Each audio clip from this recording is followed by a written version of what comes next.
Good evening, everyone, and I wanted to say thank you so much for sending me to Benjamin Boyce and his reading of the disorientation manual. And without even having to read it, which was rather a splendid experience in its own creepy way,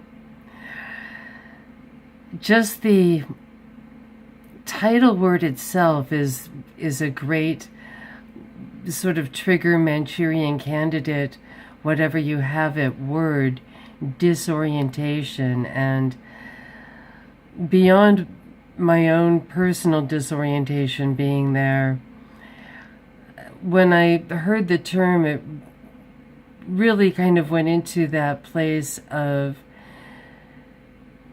somewhere over the rainbow, the disorientation of Lost in the Land of Oz. And Stanley Kubrick really picked up on this brilliantly with his rainbow imagery in Eyes Wide Shut. It's odd how all things do seem to lead back to the same road. I was trying to just escape this all last night and was kind of just flipping through cheesy 70s TV movies and came across, just not even trying. I mean, it was the opposite. And suddenly, if you can see in the mirror here, there's rainbow imagery in this film. And I'm just going to stop it here. So not only Stanley Kubrick, our brilliant director, but even in something as banal as Diary of a Teenage Hitchhiker, I think it was a long infomercial someone wrote for the car industry. Very harrowing film, of course, about vulnerable young girls. And, of course, one dies. And this is at the very tail end of the film. And this is the heroine who narrowly escaped. It was just this really scary scene. And this is the very, almost the last scene where she's, in a bed. The doctor has just left and she's in recovery. And it just kind of felt very MK Ultra, especially now looking at that little rock and roll picture and thinking about Lookout Mountain, Laurel Canyon, everything. And what is this symbol of the rainbow? And, once again, here we are. Here's Evergreen. And I think I had put this up because it was funny when Benjamin was reading all of these things about trans fat, about fat acceptance, and I'm not here to put fat people down or anything like that. That's not what my channel's about. And we all are who we are. But it was weird that Evergreen, when it started, was really touting itself as, the term evergreen, trees, nature, walking around. It was a really big health college when I first got there. I feel like I got there sort of at the tail end, but they were really sort of pushing for that in the early days, and then it became what I would call degraded from being a healthy hiker school to where everyone just looked dead and like they were on heroin or something. When I was there, it was sort of the tail end, and the older students were all these, kind of hiker, kayaker people, and the younger ones were these sort of goth people.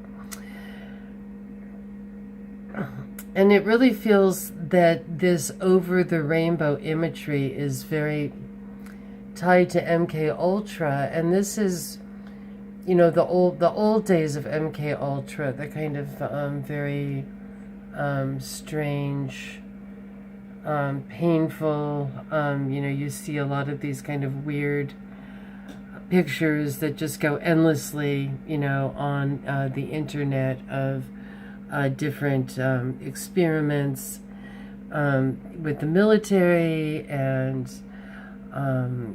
in Canada and in the US and all over. And, Aldous Huxley had said, they're going to have soma. There's going to be a time when you're going to be able to do this sort of thing without people knowing, in a much more pretty way. That this would be maybe MK Ultra Deluxe, right? This is MK Ultra Primitive. That is definitely what, where are we here? That's definitely what this whole Brave New World 1984, all of this stuff is about. And Evergreen is really this kind of refined product of MK Ultra, delivered to us via Dan Evans.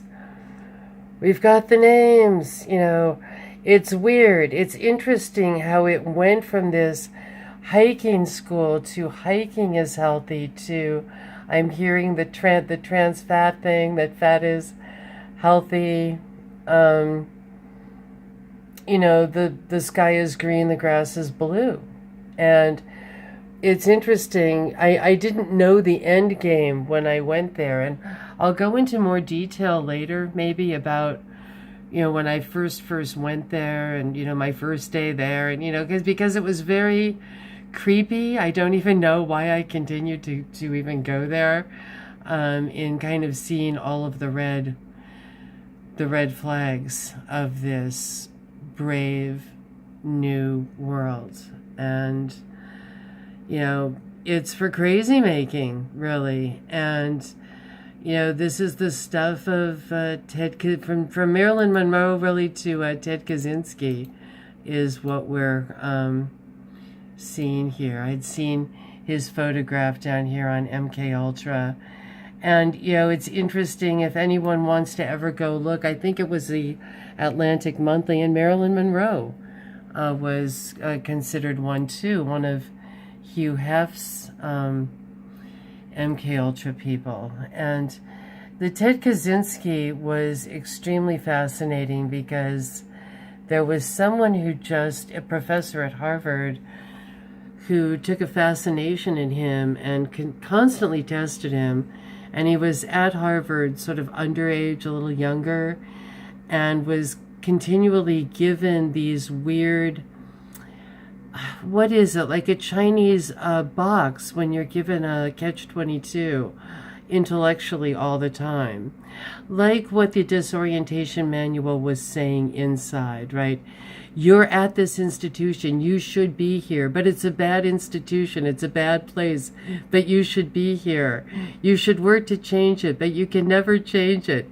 This kind of Kafkaesque nightmare, relentless, torturous scenario, that's never ending, right? This kind of never ending nightmare that is the rhetoric of Evergreen, or MK Ultra disguised.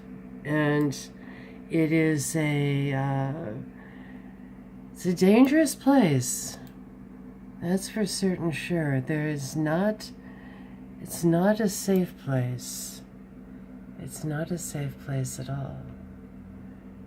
It's interesting when I said safe place, because safe place, there is a place called Safe Place that does work with Evergreen, and I've seen some very unsafe things there as well. So I suppose on that note, I bid you all a good night. So long, farewell, Auld Lieder Shang.